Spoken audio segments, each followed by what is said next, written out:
Brought to you by Infinix. Infinix wildly amazing kick-ass offers only on Flipkart. Live from 30th September.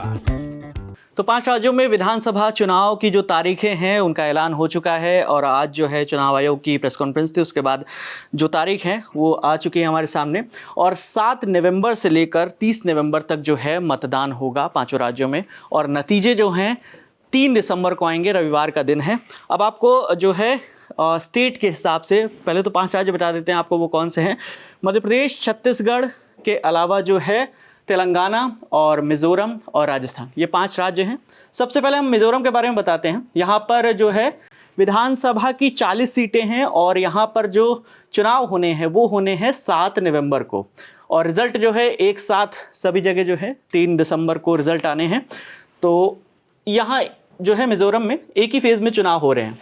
तो अब आते हैं छत्तीसगढ़ पर। छत्तीसगढ़ में 2 फेज़ में चुनाव होंगे। पहला फेज़ है जो हो गए 7 नवंबर को यहाँ पर चुनाव होने हैं और ये होंगे 20 जो सीटें हैं, 20 विधानसभा सीटें वहाँ पर चुनाव होंगे पहले फेज़ में। और दूसरे फेज़ में 70 सीटों पर चुनाव होने हैं और ये भी चुनाव जो होंगे ये होंगे 17 नवंबर को। और नतीजे जो जैसा कि आपको बताया एक साथ नतीजे आएंगे जो कि 3 दिसंबर को आने हैं।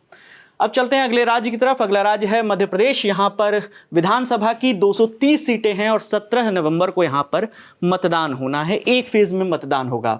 अगला राज्य है राजस्थान। राजस्थान में विधानसभा की 200 सीटें हैं और 23 नवंबर को यहाँ पर चुनाव होना है और 3 दिसंबर को जैसा कि मैंने बताया कि एक साथ जो है रिजल्ट आएंगे। 3 तारीख को 3 दिसंबर को नतीजे आएंगे।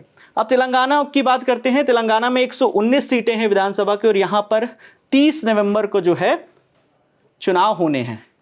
इलेक्शन कमीशन ने अभी जो प्रेस कॉन्फ्रेंस की थी उसके बाद से ये डिटेल दी थी। तो जो पिछला चुनाव हुआ था साल 2018 में उसके जो है आपको नतीजे बता देते हैं।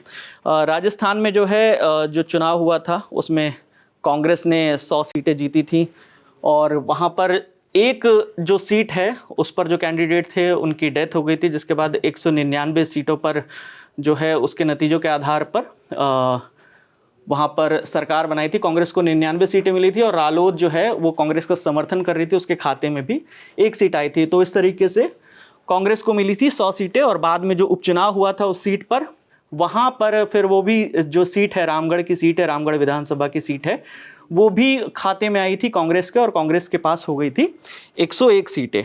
तो अभी वहाँ पर बीजेपी के पास 73 सीटें हैं और जो अन्य जो सीटें हैं 26 सीटें वो अन्य पार्टियों के पास हैं, जिसमें बसपा, निर्दलीय और तमाम जो पार्टियां हैं। मध्य प्रदेश में जो है कुल 230 सीटें हैं और बहुमत का आंकड़ा जो है 116 का है और उस समय कांग्रेस के पास जो है 114 सीटें आई थी, बीजेपी के पास 109 और अन्य के पास 7 थी। लेकिन वहाँ जो चुनाव हुआ था कांग्रेस की सरकार जो है 15 महीने ही टिक पाई थी और कांग्रेस के 22 विधायक जो है उन्होंने इस्तीफा दे दिया था और वो फिर से बीजेपी में शामिल हो गए थे। ज्योतिरादित्य सिंधिया के वो सब सपोर्टर थे और उसमें कांग्रेस सरकार के जो मौजूदा सरकार चल रही थी 15 महीने की, उसमें से जो 6 मंत्री थे वो भी वहाँ शामिल हो गए थे, जिसके बाद जो है कमलनाथ सरकार को जो है इस्तीफा देना पड़ा और बाद में जो है वहाँ पर बीजेपी ने फिर से सरकार बनाई और शिवराज सिंह चौहान वहाँ पर मुख्यमंत्री बने। छत्तीसगढ़ में जब 2018 में चुनाव हुआ था 90 सीटें हैं टोटल और बहुमत का आंकड़ा वह 46 का है। कांग्रेस को 68 सीटें मिली थी, बीजेपी को 15 और अन्य के खाते में 7 सीटें गई थी। तेलंगाना की बात करें तो 119 सीटें जो हैं वहाँ पर विधानसभा की हैं, 60 का जो है आंकड़ा है बहुमत का।